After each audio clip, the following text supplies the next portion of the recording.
Welcome in C school of mathematics.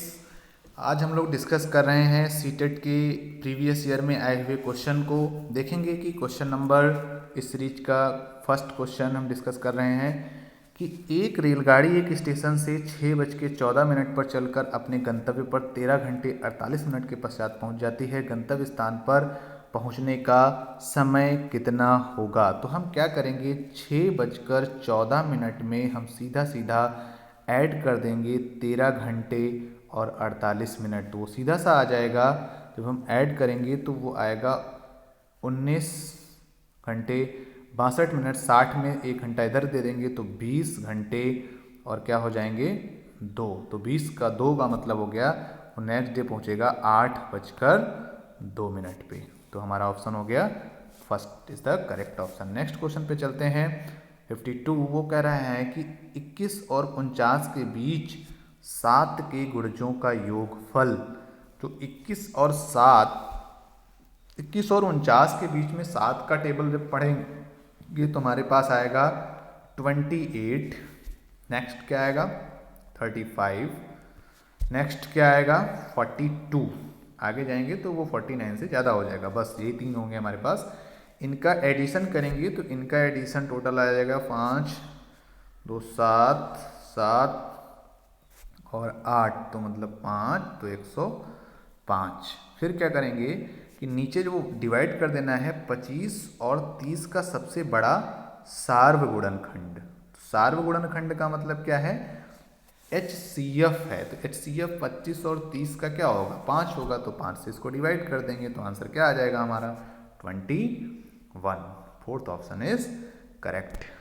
Next question चलते हैं, देखते हैं कि वो क्या कहता है कि 96 के सभी धनात्मक गुणनखंडों का योगफल।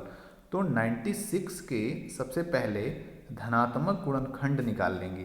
तो 96 को ऐसे हम यहाँ पे राइट करेंगे और 96 कौन कौन, अगर 96 को 1 डिवाइड करता है तो उसका 96 भी डिवाइड करेगा। फिर क्या करते हैं नेक्स्ट में प्लस करते जाते हैं साथ में। अगर इसको 2 डिवाइड करेगा तो 2 को डिवाइड करने के बाद 48 आएगा, 48 भी इसको डिवाइड करेगा। नेक्स्ट में सिंपल वे में अगर इसको 3 डिवाइड करेगा तो 3 को डिवाइड करने के बाद 32 भी इसको डिवाइड करेगा। नेक्स्ट देखेंगे 4 भी इसको डिवाइड करेगा, तो 4 को डिवाइड करने के बाद ये 24 भी इसको 24 4 जा होता है और 4 24, तो ये दोनों डिवाइड करेंगे। ऐसे ही हम निकाल लेंगे। फिर अगर 6 डिवाइड करेगा तो 16 भी इसको डिवाइड करेगा, ऐसे ही 12 डिवाइड करेगा और 8 डिवाइड करेंगे। सारे इसके 96 के गुणनखंड हैं। ध्यान देंगे कि गुणनखंड में, धनात्मक गुणनखंड में वो नंबर 96 और 1 ये जरूर आते हैं। इनका सबका एडिशन करेंगे तो एडिशन में हमारे पास आ जाएगा, जब ऐड करेंगे टोटल वो आ जाएगा 252। तो हमारा सेकंड ऑप्शन सही हो जाएगा, इसके सारे धनात्मक गुणनखंडों का योगफल। नेक्स्ट क्वेश्चन क्या कहता है 54 कि राष्ट्रीय पाठ्यचर्या रूपरेखा 2005 के अनुसार विद्यालय में गणित शिक्षण का संकीर्ण उद्देश्य है। मतलब कि गणित शिक्षण का संकीर्ण उद्देश्य हमें बताना है। तो अगर बच्चों के अंदर जैसे कि रैखिक बीजगणित के संबंधित दैनिक जीवन की समस्याओं का ये एक उसका बृहद उद्देश्य है, ना कि संकीर्ण है। बीजगणित पढ़ाना भी बच्चों को अगर प्राथमिक स्तर में, तो वो गणित का एक अच्छा जो है बृहद उद्देश्य है। परिकलन मापन ये भी, लेकिन यहाँ पर वो कहते हैं संख्यात्मक कौशलों का विकास केवल बच्चों के अंदर हो जाए, तो ये उसका क्या है एक संकीर्ण उद्देश्य कहा जा सकता है और यही करेक्ट ऑप्शन है। नेक्स्ट वो क्या कहता है कि रवि के पास 3 दर्जन चॉकलेट हैं, उसने उनका 1/3 भाग। तो 1/3 का मतलब कितना हो गया, जब 3 दर्जन है तो 3 दर्जन का मतलब हो गया 12 × 3 मतलब 36। तो 36 का उसने 1/3 क्या दिया, अपने भाग को पड़ोसी को दे दिया। तो मतलब क्या हो गया 12 उसने पड़ोसी को दे दिया। फिर क्या हुआ 1/6 भाग, तो 36 का 1/6 भाग तो 36/6 कर दो यहाँ पे, वो किसको दे दिया रेहाना को दे दिया। और 1/4 भाग मतलब प्लस करो फिर से 36 का 1/4 भाग अपनी बहन को दे दिया। मतलब उसने 36 का 1/3 भाग अपने पड़ोसी को दे दिया, 36 का 1/6 भाग अपने उसने रिहाना को दे दिया, 36 का 1/4 भाग उसने अपनी बहन को दे दिया। तो इतना तो उसने बांट दिया टोटल। तो मतलब क्या हो गया, यहाँ से कितना आ जाएगा, ये 12 आ जाएगा 1/3, और ये कितना आ जाएगा 6 आ जाएगा, और 1/4 9 आ जाएगा। इनको सबको ऐड कर लेंगे तो ये आ जाएगा 12 और 6 18, और 18 9 27। तो मतलब उसने 36 में से 27 तो बांट दिया, तो बचा कितना उसके पास 9। तो वो पूछ क्या रहा है कि उसके पास अब कितनी चॉकलेट बची, तो कितनी चॉकलेट रह गई उसके पास, 9 चॉकलेट रह गई। है ना सिंपल क्वेश्चन। आपके क्वेश्चन जो आएंगे वो बस सिंपल वे में एडिशन, सब्सट्रैक्शन, मल्टीप्लिकेशन, डिवीजन और आपका रेशियो और प्रोपोर्शन, इन्हीं से क्वेश्चन आते हैं। ज़्यादा टफ क्वेश्चन नहीं होते हैं, लेकिन आपको गलती नहीं करना है। नेक्स्ट क्वेश्चन क्या कह रहा है कि एक वर्ग का परिमाप 44 सेंटीमीटर है, एक आयत का परिमाप इस वर्ग के परिमाप के बराबर है। अगर वर्ग का परिमाप 44 सेंटीमीटर है और आयत का परिमाप वर्ग के परिमाप के बराबर, तो आयत का भी परिमाप कितना हो गया, 44 सेंटीमीटर हो गया। आयत की जो लंबाई है वो वर्ग की भुजा से 5 सेंटीमीटर अधिक है। तो यहाँ से देखेंगे वर्ग का जो परिमाप है वो 44 है, और वर्ग के परिमाप का जो फॉर्मूला होता है वो होता है 4 गुणे भुजा। तो ये 44 हो गया, तो ए कितना हो गया, 4 से डिवाइड करेंगे तो ए बराबर आ जाएगा 11। और ये कितना है, जो आयत की लंबाई है वो कितनी है, 5 सेंटीमीटर ज़्यादा है। तो आयत की लंबाई हो जाएगी 11 + 5 16 सेंटीमीटर। वर्ग और आयत के क्षेत्रफलों का योगफल बताओ। तो जब यहाँ से ये उसका आयत का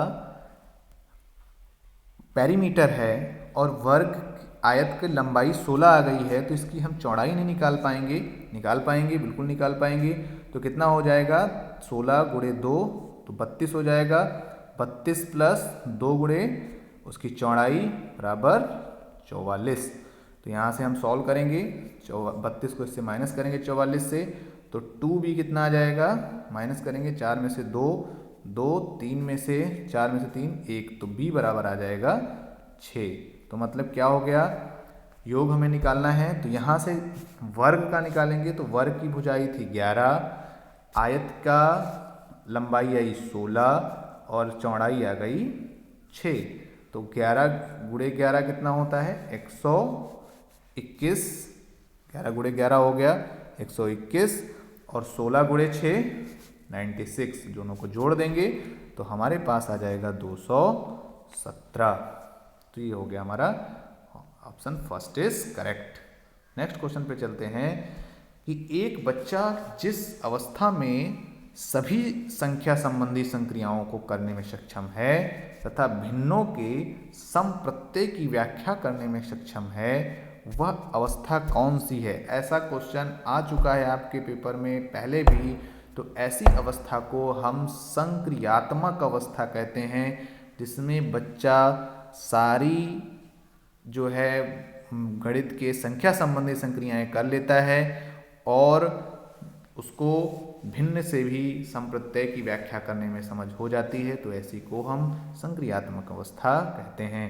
नेक्स्ट क्वेश्चन आप देखेंगे, बहुत ही इंटरेस्टिंग और मज़ेदार क्वेश्चन है कि देखो वो क्वेश्चन क्या कहता है कि यहाँ से का मान पूछ रहा है। जब हम देखेंगे कि अगर हम इन दो संख्याओं को ध्यान देंगे यहाँ पे कि इन दो संख्याओं को हम सॉल्व करेंगे, क्योंकि 1000 तक गया, 1000 कैसा है, सम है, तो मतलब इसके नंबर ऑफ टर्म्स कैसे होंगे, वो इवन होंगे, मतलब सम होंगे। कैसे होंगे, वो 2n टाइप के होंगे। तो ध्यान देंगे कि अगर हम 2 को ऐड करेंगे तो वो 1 आता है पहले वाले 2 को, और दूसरे वाले 2 को ऐड करेंगे तब भी वो 1 आता है। नेक्स्ट में जब फिर से 2 को ऐड करेंगे तब फिर से 1 आता है। तो ऐसे ही जब ये 1000 टर्म्स हैं और जब 2 का हम पेयर बनाते हैं तो वो 1 दे देता है। तो ऐसे ही हमारे 500 यहाँ तक सॉल्व करते करते ये 1 कितने बचेंगे, 500। तो ऐड करेंगे तो कितना आंसर आ जाएगा, 500 आंसर आ जाएगा। समझ में नहीं आया, फिर से समझाते हैं। आप देखेंगे कि इन दो संख्याओं को जब एक साथ हम लेते हैं तो उनका आंसर क्या होता है, 1 होता है। तो जब यहाँ से 1 से लेके 1000 तक संख्याएं लिखी हैं तो टोटल कितनी संख्याएं हो गई, 1000 संख्याएं हो गई। और लेकिन जब उनको हम 2 को 1 में मिलाते हैं तो प्लस का 1 आता है, तो जब 1 1 को ऐड करेंगे 2 को मिलाने से, तो ऐसे वो कितने हो गए, 2 2 का पेयर बनेंगे, वो 500 हो जाएंगे ऐड होके। यही हमारा करेक्ट ऑप्शन है 500। नेक्स्ट क्वेश्चन देखते हैं कि आकृतियों की इकाई से अध्यापक विद्यार्थियों से आकृतियों के उपयोग की सहायता से किसी भी चित्र की रचना करने के लिए कहता है। इस क्रियाकलाप से निम्नलिखित में से कौन सा उद्देश्य प्राप्त किया जा सकता है। तो आकृतियों की इकाई से जो अध्यापक है वो विद्यार्थियों से आकृतियों के उपयोग की सहायता से किसी भी चित्र की रचना करने के लिए कहता है। तो ये समझ लीजिए कि इसमें बच्चा जो क्या करता है, रचना एवं सृजन का बोध कराता है। तो अनुप्रयोग हो गया है हमारा फोर्थ ऑप्शन, वही कि क्या करता है, रचना सिखाता है आकृतियों के बारे में और एक सृजन करना सिखाता है। बच्चे एक नई चीज़ बनाते हैं, डिफरेंट टाइप के फिगर तैयार करते हैं। नेक्स्ट क्या है कि कक्षा 4 का छात्र अर्जुन संख्या प्रणाली से संबंधित सभी प्रकार का उत्तर मौखिक रूप से दे सकता है, परंतु संख्या प्रणाली पर आधारित समस्याओं के हल लिखने में गलतियां करता है। लिखने में उसकी त्रुटियों को सुधारने के लिए सबसे अच्छी उपचारात्मक तकनीकी क्या है। तो सबसे पहले ध्यान देंगे, पहला ऑप्शन क्या है कि उसे 10 अभ्यास परीक्षा देना। तो अभ्यास परीक्षा से तो जरूरी नहीं है कि वो सीखी जाए। नेक्स्ट क्या है कि वास्तविक जीवन के अनुभवों को गणितीय संकल्पनाओं के साथ तो यहाँ पर वो लिख नहीं पा रहा है, इससे मतलब क्या है कि उसे जो है लिखना आ जाएगा। तो यहाँ से ये ऑप्शन यहाँ पर नहीं फिट है। फिर नेक्स्ट देखते हैं कि उसको एक कार्यपत्रक देना जिसमें समस्याएं आंशिक रूप से हल की गई हों और उसे खाली स्थान, इसमें वो लिखना सीख सकता है। ये जो है नेक्स्ट भी पढ़ लेते हैं कि संख्या प्रणाली की संख्याएं हल करने के लिए एक से अधिक तरीके सिखाना। तो जब उसको लिखना ही गड़बड़ कर देता है, उसको मौखिक रूप से तो आता है लेकिन वो लिखने में गड़बड़ करता है, तो ये आपका उसका करेक्ट है कि उसको एक कार्यपत्रक देना जिससे समस्याएं आंशिक रूप से हल की गई हों और उसे खाली स्थान भरने को देंगे।